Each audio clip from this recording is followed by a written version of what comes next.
Կլիմայական հոռետեսների թիվը նվազում է յուրաքանչյուր բնական աղետի հետ։ Մենք արդեն համառոտ քննարկել ենք բնական անոմալիաների զարգացման պատճառներից մեկը՝ միկրո և նանոպլաստիկը։ Մեր մոլորակի ջրի, հողի, օդի և այլ միջավայրերի մեջ թափանցելով դրա մասնիկները արդեն դարձել են կլիմայական գործընթացների ակտիվ մասնակիցներ, խաթարելով ջրային ցիկլը և էներգետիկ հավասարակշռությունը։ Սակայն կա մեկ այլ բան, որը ոչ պակաս սարսափելի է, քան աղետները։ Դա այն է, թե ինչ է անում միկրո և նանոպլաստիկը մարդկանց հետ։ Այսօրվա թողարկումը նվիրված է այս թեմային և անցյալ շաբաթվա ամենաազդեցիկ կլիմայական իրադարձություններին։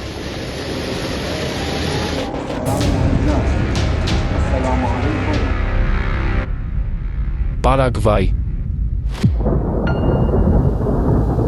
Դեկտեմբերի 21-ին F1 տորնադոն հարվածեց Պարագվայի Ալտո Պարանա դեպարտամենտին։ Տորնադոն ձևավորվել է Սանտա Ռոզա դել Մանդե և Սանտա Ռիտա քաղաքների միջև։ Ամենալուրջ վնասը գրանցվել է Կոլոնիա Կուրուպայտի գյուղական համայնքում, որտեղ փայտե կառույցներն ու տանիքի թիթեղները ցրվել են տասնյակ մետրերով։ Քամու արագությունը հասել է ժամում 150 կմ/։ Տորնադոն տապալել է ծառերը և բետոնե էլեկտրահաղորդման աշտարակները 63 երթուղու երկայնքով, որը երկու տուժած քաղաքներն ու գյուղական վայրերի հետ կապող ճանապարհն է։ Սա հանգեցրել է շրջանում էլեկտրաէներգիայի լայնածավալ անջատումների։ Ճանապարհը ժամանակավորապես փակվել է աղբի հեռացման համար։ Իտալիա։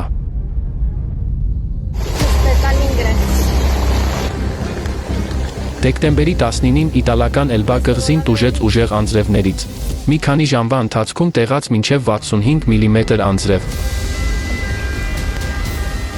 Ճանապարհները արագորեն վերածվեցին կատաղի գետերի։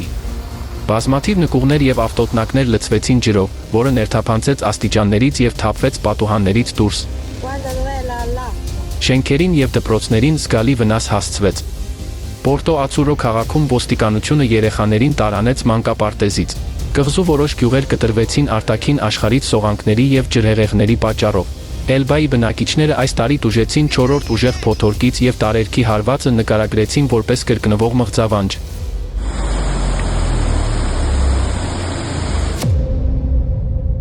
ԱՄՆ։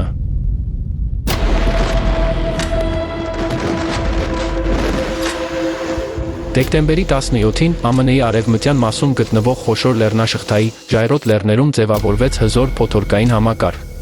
Շարժվելով դեպի արևելք, այն ստեղծեց ծայրահեղ եղանակային պայմաններ ավելի քան 30 նահանգներում։ Խաղաղօվկիանոսյան հյուսիս-արևմուտքում ժամում 222 կմ արագությամբ ուժեղ քամու պոռթկումները կես միլիոնից ավելի բնակիչների թողեցին առանց էլեկտրաէներգիայի, զգալիորեն վատթարացնելով նախորդ ջրհեղեղների հետևանքները։ Վայոմինգում փոթորիկը սահմանեց քամու արագության տարածաշրջանային նոր ռեկորդ։ Պոռթկումները Քոֆին լեռան վրա հասան 232 կմ/ժ արագության։ Հզոր քամիները նահանգի մայրաքաղաք Շայենի մոտ շրջեցին 100-ից ավելի բեռնատար գնացքի վագոններ, ամբողջությամբ փակելով երկաթուղու մի հատված։ Ճանապարհների մաքրման համար պահանջվեց մասնագիտացված խմբերի գրեթե 18 ժամ տևած աշխատանք։ Այդահոյի Թվին Ֆոլս քաղաքում 2 երեխա լուրջ վնասվածքներ ստացան, երբ ուժեղ քամիները շրջեցին ծառերը և տապալեցին էլեկտրահաղորդման գծերը ավտոբուսի կանգառի մոտ, որտեղ նրանք սպասում էին դպրոցական ավտոբուսին։ Ուժեղ քամիները նպաստեցին անտառային հրդեհների տարածմանը։ Հարավային Դակոտայի Փենինգթոն շրջանում հրդեհը ժամանակավորապես փակել է մայրուղին։ Կոլորադոյի Յումա շրջանում ավելի քան 16000 հեկտար գրաված լայնածավալ հրդեհը հանգեցրել է զանգվածային տարանումների։ Բոլդե շրջանում փոթորիկը փոշի և բեկորներ է բարձրացրել, զգալիորեն նվազեցնելով ճանապարհների տեսանելիությունը։ Տեղական իշխանությունները կոչ են արել բնակիչներին մնալ տանը։ Փոթորիկը հյուսիսային հարթավայրերում և երկրի կենտրոնական մասում առատ ձյուն և քամի է բերել, համակցված քամու և սպիտակ մառախուղի հետ։ Միսիսիպի և Օհայո գետերի հովիտներում տեղացել են ուժեղ անձրևներ, ինչն առաջացրել է երթևեկության ընդհատումներ և ուշացումներ օդանավակայաններում։ Փոթորիկը հյուսիս-արևելք է հասել դեկտեմբերի 19-ի գիշերը։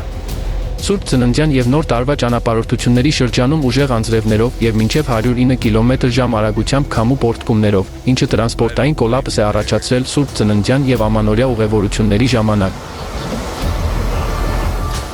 Դեկտեմբերի 20-ից 23-ը հյուսիսային Կալիֆոռնիան տուժեց «Անանասի ճեպընթաց» անունով հայտնի հզոր մթնոլորտային գետից։ Այն ցածրադիր վայրեր բերեց մինչև 150 մմ անձրև, զգալիորեն գերազանցելով սեզոնային նորմերը և հանգեցնելով գետերի ափերից դուրս գալուն և քաղաքի ջրահեռացման համակարգի գերբեռնվածությանը։ Ամենավատ իրավիճակը ստեղծվել է Ռեդինգ քաղաքում, որտեղ ստորգետնյա անցումները եւ հանգույցները արագորեն հեղեղվել են։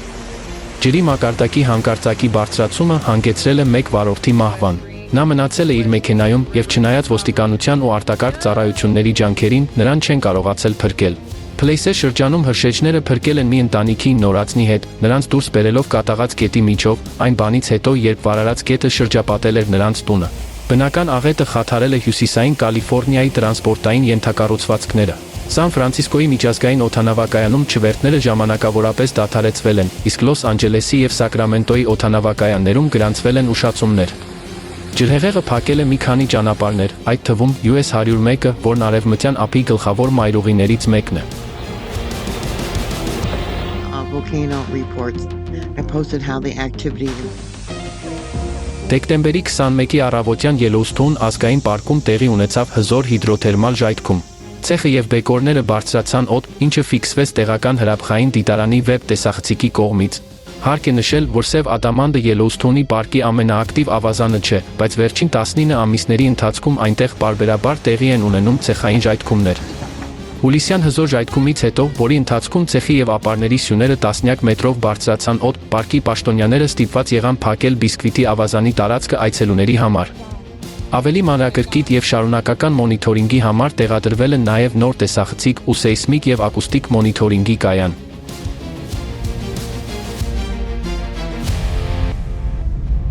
Իրան։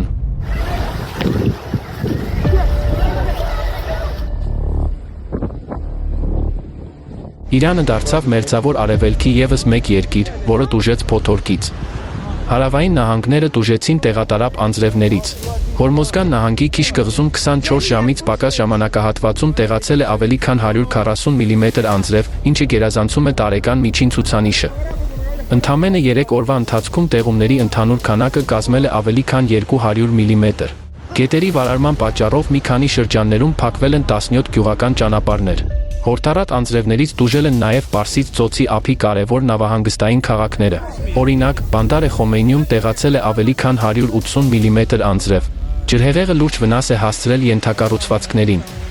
Քերման նահանգի Քալեգան շրջանում ավելի քան 20 գյուղ կտրվել է արտաքին աշխարհից։ Բուշերի Բանդար Էրիկ քաղաքում վնասվել են տասնյակ էլեկտրահաղորդման աշտարակներ, ինչը հանգեցրել է էլեկտրաէներգիայի անջատումների։ Միևնույն ժամանակ, երկրի կենտրոնական մասում ձյուն է տեղացել։ Սպահանի նահանգում սա առաջին ձյունն էր վերջին 20 տարվա ընթացքում։ Խորասան Ռազավիի լեռնային շրջաններում ձյան շերտը հասել է 50 սանտիմետրի։ Այս իրադարձությունները հսկայական վնաս են հասցրել գյուղատնտեսությանը։ Տուժել են մի քանի գյուղատնտեսական նահանգներ, մասնավորապես Բուշերը, որտեղ Բորթունի եւ Բաղանի շրջաններում տեղի ունեցած ջրհեղեղները ոչնչացրել են մոտ 1000 հեկտար տարածք զբաղեցնող լոլիկի տնկարկների 60%-ից մինչև 100%-ը։ Բարեբախտաբար, այս իրադարձությունների հետևանքով զոհեր չեն եղել։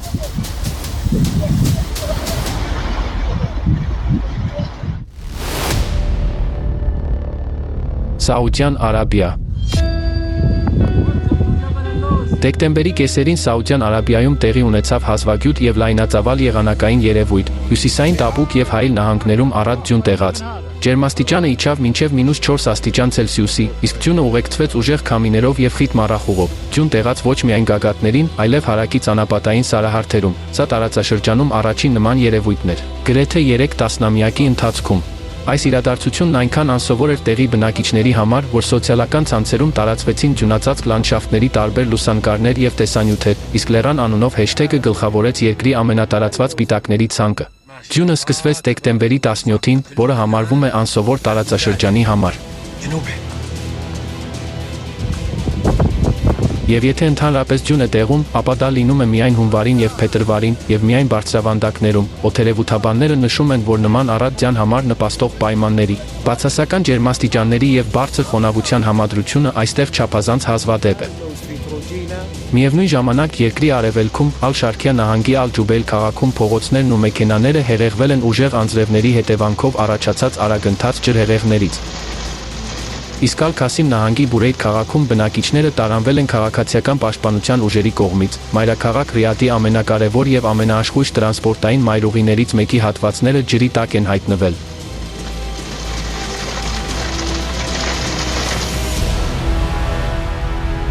Միացյալ Արաբական Էմիրություններ։ Դեկտեմբերի 18-ին երկիրը հարվածի տակ է հայտնվել հզոր և հազվագյուտ ձմեռային փոթորիկների պատճառով։ Այս փոթորիկները ուղեկցվել են ամպրոպներով և կարկուտով։ Ռաս Ալ Խայմայի էմիրությունը կրել է փոթորկի հիմնական հարվածը, ընդամենը 2 օրում ստանալով տեղումների տարեկան միջինից ավելին։ Հարկ է նշել, որ էմիրություններում տարեկան տեղումների միջին քանակը կազմում է մոտավորապես 100 մմ, սակայն վերջին չորային տարիներին այն նվազել է մինչև 50 մմ։ Միակ բացառությունը 2024 թվականն էր, երբ երկրում տեղի ունեցան վերջին 75 տարվա ընթացքում ամենաուժեղ անձրևները։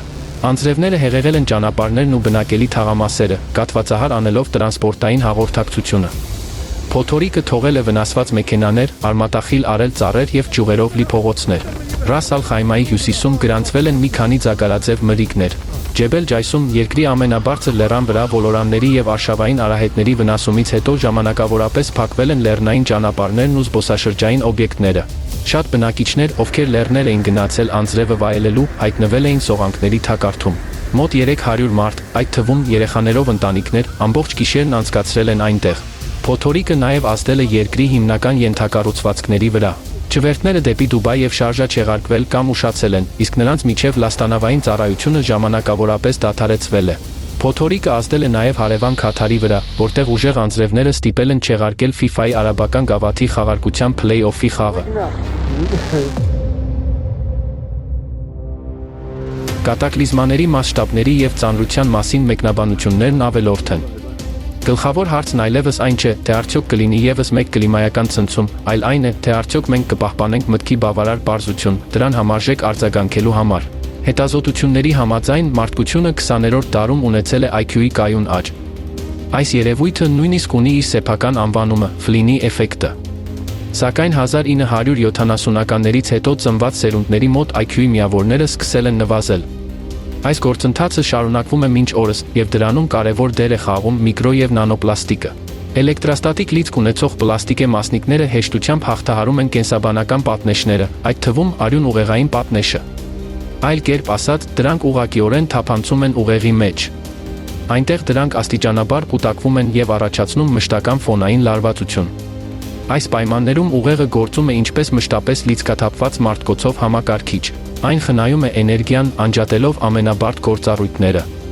Այսպիսով, մարդու մարմնում ամենաէներգատար գործընթացները, ինչպիսիք են վերլուծությունը, պլանավորումը և քննադատական մտածողությունը, արգելափակվում են։ Ահա թե որտեղ է ի հայտ գալիս անհանգստացնող պատկերը։ Ուղեղը ավելի ու ավելի հաճախ անցնում է տրամաբանությունից բնազդների։ Մարդը ավելի վատ է ճանաչում իրական սպառնալիքները և ոչ ադեկվատ է արձագանքում դրանց։ Այլապես ինչպես բացատրել այն մարդկանց վարքագիծը, ովքեր բարձրանում են գործող հրաբխի գագաթը, տեսանյութ նկարահանելու համար, կանգնում են իջնող սողանքի առջև, տեսախցիկով, կամ փոթորկի ժամանակ դուրս են գալիս մոլեգնող ծով։ Վտանգն այժմ թաքնված է նույնիսկ թվացյալ անվնաս երևույթներում։ Անսովոր անձրևը, հանկարծակի ձյունը, հանկարծակի տաքացումը, սրանք այլևս միայն ուրախության և նոր փորձառությունների պատճառ չեն, այլև նախազգուշացնող ազդանշան։ Խնդիրն այն է, որ ավելի ու ավելի շատ մարդիկ պարզապես ուշադրություն չեն դարձնում այս ազդանշանին։ Մարդը կարող է նույնիսկ վստահ լինել, որ սթափ է մտածում, երբ իրականում գործում է իմպուլսիվ։ Ինչպես պատահեց Արաբական Միացյալ Էմիրություններում, որտեղ մարդիկ գնացին լեռներ, պարզապես անձրևը վայելելու և գիշերը հայտնվեցին սողանքի մեջ, առանց որևէ երաշխիքի, որ նրանք չեն դառնա մեկ այլ սողանքի զոհ։ Եթե մենք ոչինչ չանենք, մենք կարող ենք հայտնվել մի աշխարհում, որտեղ մարդիկ տեսնում են վտանգը, բայց չեն ճանաչում այն, քանի որ ուղեղը այլևս չի կարող կապել պատճառն ու հետևանքը։ Միկրո և նանոպլաստիկը նվազեցնում է ինտելեկտը և ոչնչացնում ուղեղի այն հատվածները, որոնք պատասխանատու են հիշողության, ուշադրության և ստեղծագործության համար։ Սրանք հենց այն մտավոր հմտություններն են, որոնք անհրաժեշտ են գիտական բեկում կատարելու և պլաստիկի կողմից ներկայացվող սպառնալիքը չեզոքացնելու ու կլիմայական ճգնաժամը հաղթահարելու միջոց գտնելու համար։ Մեր բթացումն այլևս կանխատեսում չէ, այն իրականություն է։ Եվ մարդկության ամենամեծ մարտահրավերը լուծում գտնելն է, քանի դեռ մենք ունենք բանականություն և այն քիչ ժամանակը, որը մնացել է։